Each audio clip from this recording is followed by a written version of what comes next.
Meu nome é Solange Borges Peron, sou aqui da comunidade de Fátima, resido aqui no sítio agroecológico Recanto da Serra. Sou aqui, nascida e criada aqui no município.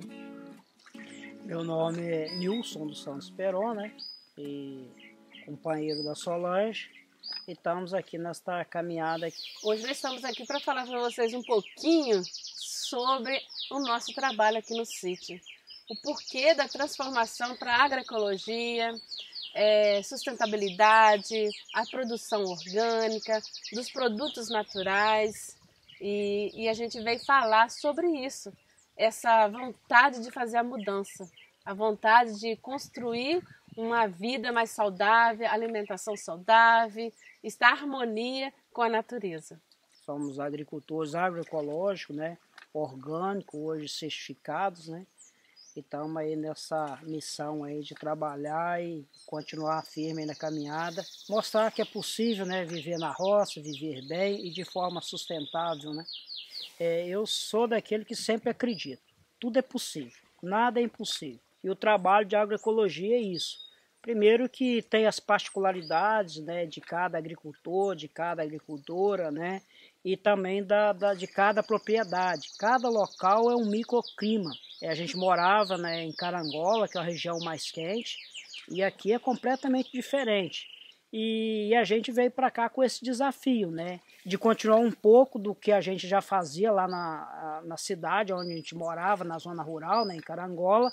Lá a gente mexia com cana-de-açúcar e com hortaliça. Mas nesse princípio da agroecologia, nunca usamos adubo químico nem agrotóxico. E a mesma coisa a gente queria fazer aqui. Foi um desafio, porque a gente pegou aqui uma lavoura que já tem, hoje, ela tem mais ou menos quase 40 anos de idade. Foi uma lavoura que sempre com mudas convencionais, né, foi formada com a utilização de adubo químico. E aí a gente fazer essa transição, né, foi um processo assim, bem doloroso. Quando a gente veio para cá, a lavoura tinha sido podada, né, já estava brotando. E logo no primeiro ano, né? A gente já não queria usar adubo químico, né? E não usamos, né? Já peguemos uma geada, os brotos sofreu com geada forte que teve no momento, né?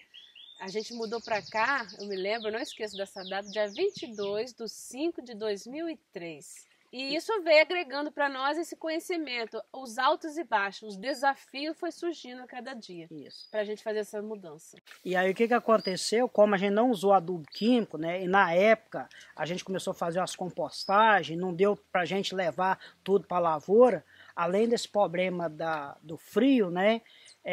Mais 2 anos seguidos as brotações praticamente começavam a sair, mas sofreram, né, ou pela falta do adubo químico, do alimento que antes tinha, e pelas condições climáticas, né, adversas aqui, e a gente passou a ser uma situação meio complicada, até querendo desanimar.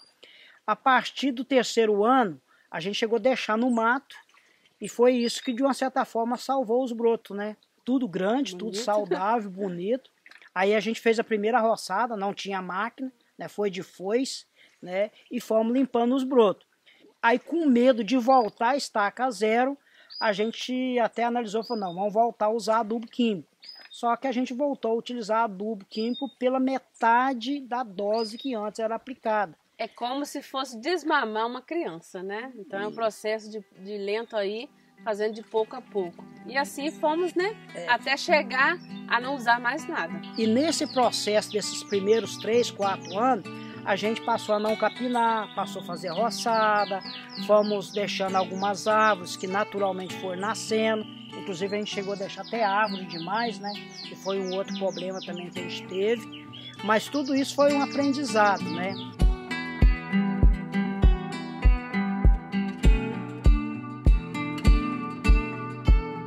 E outra coisa também que a gente aprendeu e que a gente orienta para outros agricultores que for fazer. A gente pôs toda a propriedade 100% de uma vez num sistema desse de transição. E um agricultor e uma agricultora que vive exclusivamente da propriedade, que queira fazer isso, a gente recomenda que deve ser feito isso aos poucos, passo a passo e por talhões. até para poder ver a experiência, como que funciona, né? Que cada propriedade, conforme já foi dito, tem a sua realidade, né? Uma receita de um lugar não necessariamente tem que ser igualzinha na outra. Então esse é um processo que é feito. Como se diz, não tem a receita pronta. A receita vem no dia a dia da família ali, trabalhando, descobrindo ali a essência da sua propriedade. E esse processo a gente pode até perguntar assim, mas vocês fizeram sozinho? No início sim, na propriedade, mas a gente viu a necessidade também de fazer um trabalho em conjunto, que entra aí um intercâmbio, né? O intercâmbio surgiu para nos orientar. Fizemos participações de visitas em outras comunidades, em outros companheiros, né, que tinham a mesma dificuldade da gente. A gente trocava as experiências de calda, o modo de fazer o processo, a mudança. Lógico, nem tudo que é bom para uma propriedade vai ser bom para a propriedade da gente. A gente tem que ver, analisar aqui o clima, o terreno, tem que ter tudo isso, essa logística para fazer essa transformação. Para nós foi muito bom o intercâmbio, porque a gente pegou mais experiência, pegou mais conhecimento. Eu falo que nós, do movimento de mulheres também, né, participamos de vários intercâmbios em várias propriedades com as mulheres, aonde ensinaram a ter esse olhar para a terra, para a mãe terra. Por que da importância do mato? Porque a poda na época certa, a semente também, né, aquilo que você está produzindo ali. Então, isso vem nos agregando mais conhecimento para nós aplicar aqui. E só temos que agradecer, né, pelo conhecimento que a gente teve, as parcerias que surgiram para nós, né, o movimento de mulheres, CTA, sindicatos, cooperativa, associações e muitos outros encontros envolvendo essa questão da agroecologia, da transformação.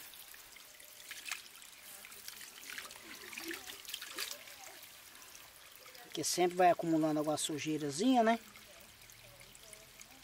Como é que é a história? Vocês ensinaram isso aqui para a comunidade? Como O incentivo nosso foi uma época que teve uma seca muito grande aí. Nós começamos a fazer uma novena. A novena, na época da seca, um incentivo nosso aqui.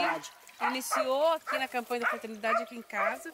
Essa placa aqui, a gente vai até renovar ela, que ela tinha uns dizeres aqui, em comprometimento com ser o guardião, né, das nascentes, guardião das matas, proteção ambiental. Essa nascente aqui chama nascente da prosperidade. A segunda é?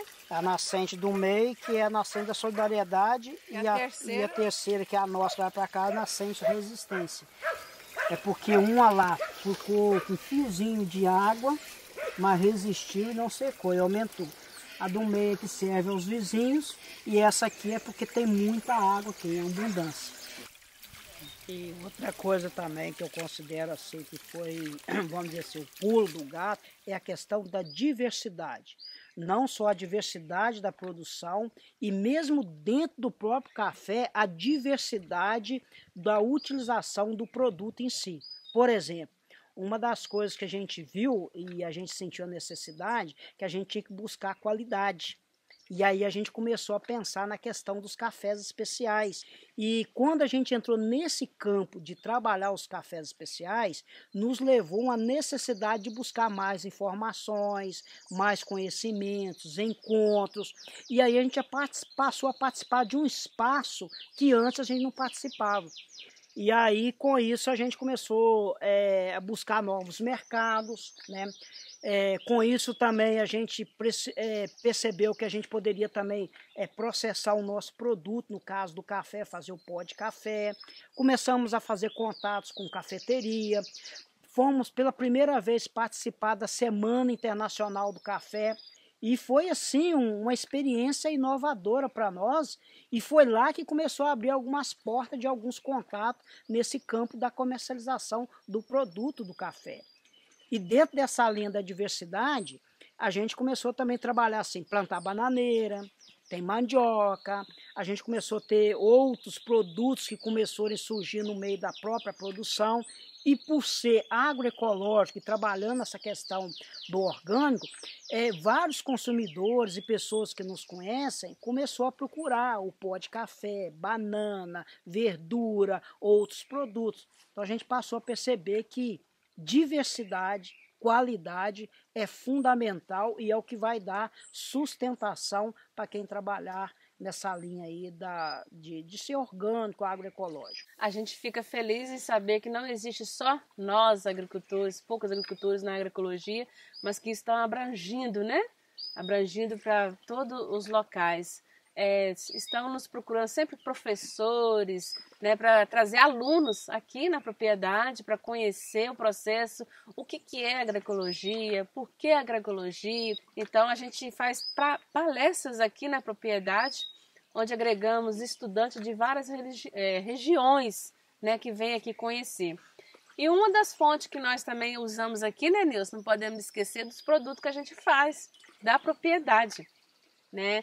Para a gente não ficar só na mão aí dos mercados, a gente também utiliza os nossos produtos, que vem conosco desde essa mudança nossa aí, vem conosco, que é o nosso companheiro, o EM, micro-organismo, né, que vem com a gente, o Super Magro, o Bocashi. Então tem todos esses produtos aí que vem com a gente. Nós mesmos produzimos, nós mesmos ampliemos eles. No processo de orgânico, que a gente certificou a propriedade, mas com um produto, o café. E aí a gente começou a discutir o seguinte, que tudo que a gente vai plantar no meio da lavoura, porque a gente planta outras coisas, também tem que levar esse princípio. E a gente falou assim, e a banana? E a mandioca? E a rapadura? E as outras coisas que a gente produz aqui, as hortaliças, as frutas? E aí, a gente também tem comércio para isso. Aí é onde é que a gente começou a sentir a necessidade que a gente também precisaria trabalhar para certificar esses produtos. E aí já tinha uma discussão, porque não é só nós na região, graças a Deus, existem centenas de agricultores, né, e agricultores em toda a região que estão trabalhando nesse processo aí. E aí a gente começou a fazer a discussão, né, mais forte do sistema participativo de governança para certificar esses produtos. E aí onde é que a gente está nesse processo aí de construção do SPG, que já tem uma associação, né, uma OPAC, né, e o SPG, a OPAC floreou, né, porque graças a Deus as coisas floreou, deu fruto, deu resultado. E com isso a gente vai poder certificar os demais produtos da nossa propriedade para a gente poder estar oferecendo aos consumidores de uma maneira geral e principalmente aqueles mercados que exigem uma certificação, uma comprovação desses produtos aí. É importante a questão da produção, é importante a questão da comercialização. No caso do café, o que acontece? A gente faz lotes e microlotes e nanolotes. Só que na hora que a gente vai limpar, a gente está tendo um problema, que a gente chama uma máquina terceirizada e a máquina é grande. Primeiro, mesmo que a pessoa venha aqui para nos satisfazer, ele cobra um preço que fica muito caro, porque é pouco produto. Segundo, a gente coloca um saco de café seco para limpar, dependendo da máquina, um saco não chega nem vazar lá na bica. Aí a gente tem que colocar um outro saco de café, mais um outro para começar a chegar o café. Mas às vezes a gente só tinha um saco de café, daquele café que a gente selecionou, então a gente começou a perceber que a gente precisa de ter um equipamento adequado, num tamanho, numa produção em menor escala, para atender a nossa demanda. E a gente começou a pesquisar até que a gente conseguiu descobrir no mercado, tá? A exemplo do despolpador, e aí a gente está estruturando e equipando aqui na propriedade. A gente está pensando nisso e é esse o caminho que a gente quer, para a gente ter uma certa autossuficiência e independência, para a gente estar produzindo e preparando, né, e processando nossos produtos. E muitos agricultores estão descobrindo isso e têm carência e necessidade de ter pesquisas, investimento, não só pesquisa do ponto de vista científico, que também é importante, mas principalmente nessa questão da tecnologia. Depois que eu comecei a participar, em 2009, dos movimentos, principalmente das mulheres, em questão de valorizações, das mulheres estar nos seus direitos, né? No seu reconhecimento, valorizar o que você tem, ampliar isso, na saúde alternativa, que eu me envolvi muito, eu me descobri a valorizar onde eu moro. O que faz o lugar ficar melhor, mais bonito, mais saudável, é a convivência da gente e a aceitação da gente. Quando eu descobri isso, que a gente está no paraíso, as coisas mudou, fez assim. E sonhar, né? Sonhar sempre, esse companheiro que sonha direto. E eu sempre estou no sonho dele. E eu não tinha sonho. Eu comecei a passar a sonhar através desses trabalhos. A conhecer que a mulher tem vez e voz, que ela está sempre em parceria com a família, porque a mulher está junto em tudo, nos seus ideais, nas suas escolhas, nas políticas, nas suas decisões. E nós trabalhamos juntos. É isso que eu quero mostrar, que a família tem que estar unida. E tudo que a gente vai fazer aqui na propriedade, a gente dialoga junto.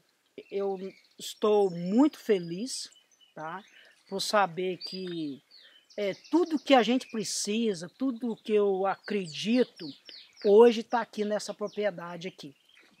Sei que a gente pode contribuir ainda muito mais, tá? Nós estamos caminhando, graças a Deus, para a questão da autossustentabilidade aqui na propriedade, tá? O sonho, em resumo, que a gente quer isso, não é no sentido de querer ficar rico, mas a gente quer viver bem, tá? E viver bem em plenitude, como disse o nosso Senhor Jesus Cristo, né? Eu vim para que todos tenham vida e vida em abundância. E é isso que a gente busca. E a agroecologia é a única que pode proporcionar isso, porque ela é ampla, tá? Ela te faz você a pensar que você não é o único ser que precisa viver, todos. E à medida que a gente entende isso, essa ressonância vem até a gente com muito mais abundância.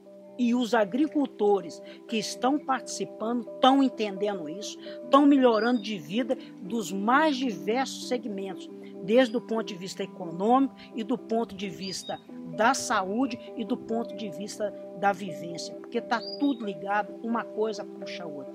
E eu me sinto muito feliz por fazer parte desse grupo e digo mais, é um grupo seleto e um grupo que está crescendo.